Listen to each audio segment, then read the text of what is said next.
up, everyone? My name's Ricki, and welcome to this new episode of RAD. This week, this time, this month, I'm taking everybody on a virtual tour of some museums. With COVID and everything, it's kind of hard to get out and go do stuff. And me being an art history major, I love museums. It's one of the things that I love to go do, but it's kind of been hindered by the whole pandemic. So I'm going to take an online tour of some museums that I found. I found a good list online that gives me some options that I can go through since I can't go to these places in person.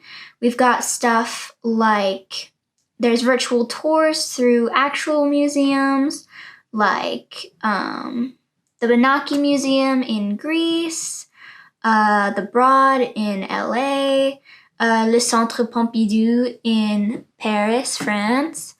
Those are some actual tours where you can walk through the buildings, and there's also stuff like Google Arts and Culture has this cool thing where you can get a lot of information not only by walking through the exhibition of museums, but you can get information on certain pieces and stuff like that. So that's a cool thing that you can also check out. They've got a bunch of different institutions that you can go through, a bunch of different languages that they offer as well. But for right now, I'm going to just pick a museum and walk through it. So I'm browsing through this list that I found thanks to upgradepoints.com, and it's 75 of the best virtual museums to tour. And I'm going through and I found this one. It's the Tokyo National Museum, and they teamed up with Google Arts and Culture. So I'm gonna click on their exhibit and I'm gonna show you guys what Google Arts and Culture does. It's really cool how they can they take an archive of all the not all of them, but a good majority of the items that the museum has in its collection, and it can separate them into material, like it says here, metal, textile, clay, rock, and sculpture and stuff like that, and that's medium. And it also can organize those things by popularity, timeline, and then my favorite one is organizing by color. So it has a list of all of the artifacts, and then you can pick a color and it will make a gradient for you, and it's super cool. Like this one, these ones, it's all very it looks kind of monochromatic, and with other pieces you can also have them load into different colors. Like if you want to view just green works, you can do that. If you want to do just another color, do this really quick. See, it organizes them into blues and then greens, and it can bleed over. That's one of the coolest things, because I really like color theory and stuff like that. So seeing them all in kind of in this conglomeration, just based on colors, is very fascinating to me. And since it's Google, we can go into the museum and we can explore a little bit. We can look at certain they call them stories, and they're online exhibits. So let's look at an exhibit really quick. I'm super into plants, so I chose this garden one just because it seems pretty cool. Ooh. This is neat.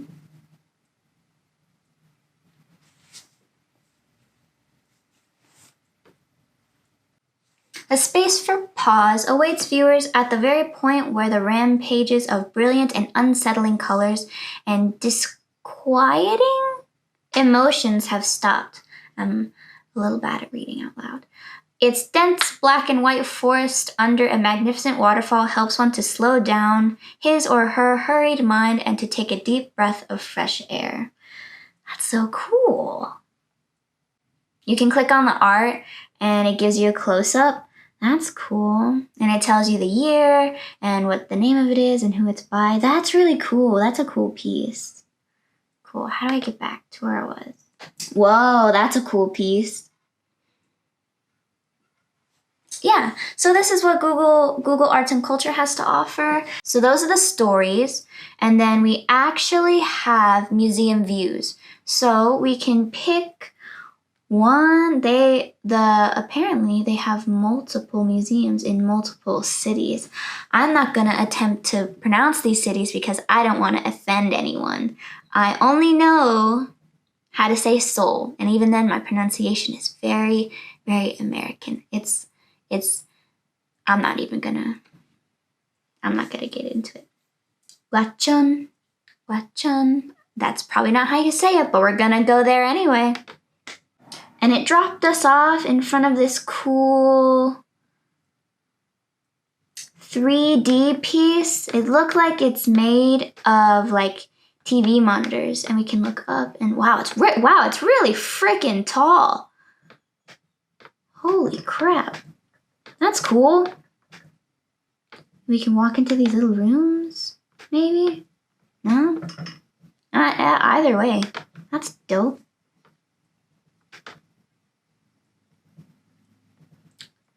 These are cool. Can I look at the pieces up close? Oh, I can. Wow. So you can zoom in and they're like still in like pretty high def. That's cool. That's a bunch of naked people. That's cool. That's awesome.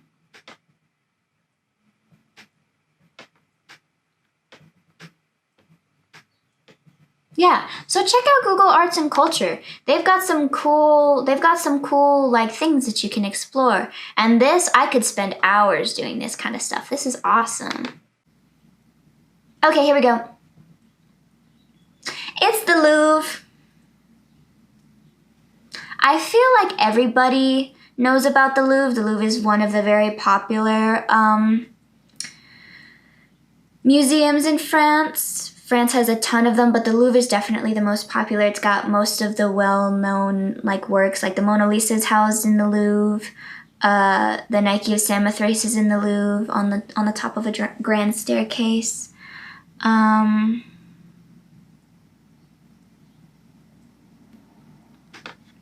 So everybody really like knows what it is. They know about the glass spire that sits above ground.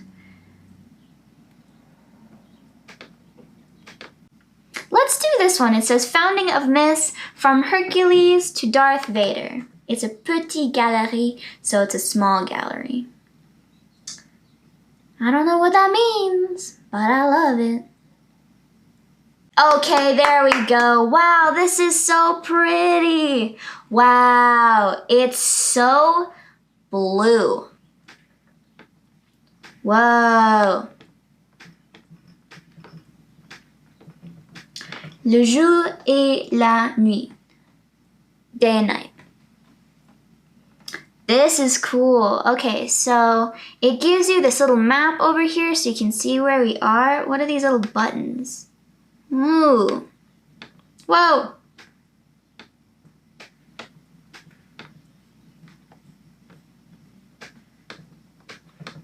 So it's kind of hard to do if you don't have a mouse. I'm just using the keypad in my, ooh. Who's she? Wow.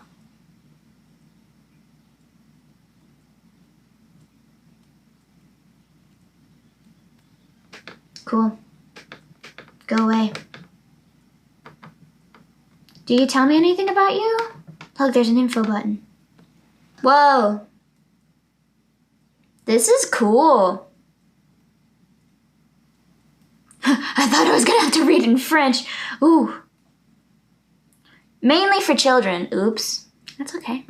Using a playful approach to set up an active relationship with the works. Much thought went not only into the content, but also into the form. An origami piece, a set of drawers, a label like the petals of a flower, a fan. Finally, we opted for an object inspired by the What, Where, Who paper folding game, popular in schoolyards. Oh, so it's talking about a specific work. Oh, it's talking about that right there. Go back. No, wrong way. This way. This little thing. That little guy right there. That guy. So that's talking about that. So it's like a matching game type thing. That's cool. Who are these statue people? Cool.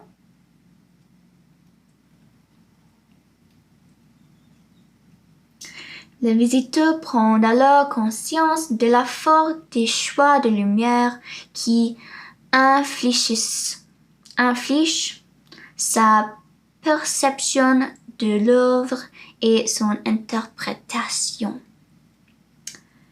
This makes the visitors aware of the way lighting choices influence their perception and interpretation of the works. It's cool that it gives little like blurbs to, because this kind of stuff that you see, what I'm reading, is not something that you would get to see there, because usually works come with a blurb of who made it and sometimes why it was made, but a lot of the times you don't get to see why it was put in an exhibit. What I'm reading here is why this piece was put there and how it works in conjunction with other things and how it's meant to be seen by people. So that's a cool like tidbit into the curating process, which is pretty cool.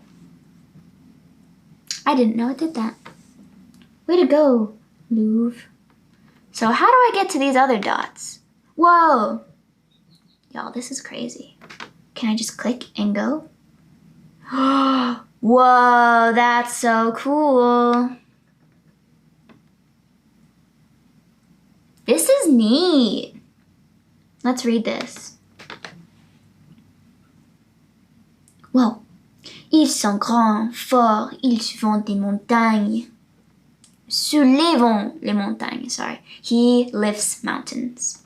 Or they lift mountains. So it's talking about heroes. There's probably an English definition. Yeah, there it is, beneath the belt. That's cool. So this exhibit, from what I understand, is talking about classical heroes and how this is kind of weird. Stop moving like that. It's talking about classical heroes in conjunction with modern day interpretations of the hero. So that's pretty cool. Demons and monsters, and it's got like this cool face thing here. Let's just read this. Mythological accounts of the adventures of gods and heroes include tales of marvelous creatures or terrifying monsters which have to be vanquished. This is so cool.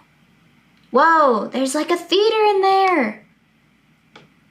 That's probably why it won't let me look at the mask, because like they think I won't be interested in it. But let's go in here anyway. Whoa. Whoa. To ensure that the visitor's impression of magical experience stays with them until the Cour Marly, I don't know what that is, one of the most beautifully lit spots in the whole museum. Oh, that's what it is. The walls of the exit corridor have been embellished with large frieze showing figures from various mythologies on display. See what I said? That's the little tidbit of information where it tells you like why things are designed the way they are. That's so cool. And this format is like special to the Louvre, so each museum probably has different facets that you can check out. This is super dope. I'm gonna keep exploring. We'll leave the link down below so you can check out all of these awesome exhibits. And back when the world gets to a little state of normalcy, maybe we can all go out and see these places for ourselves. But for now, everybody stay safe, wear your masks outside, practice social distancing, go see a museum, go walk through a museum if you so choose. If not, check all these guys out. This is a great way to spend time. I bet this can be projected onto, if you have like a Roku or a Google Chromecast, you can probably do that. That's super fun, super cool. Yeah, follow us on social media, and yeah, peace out.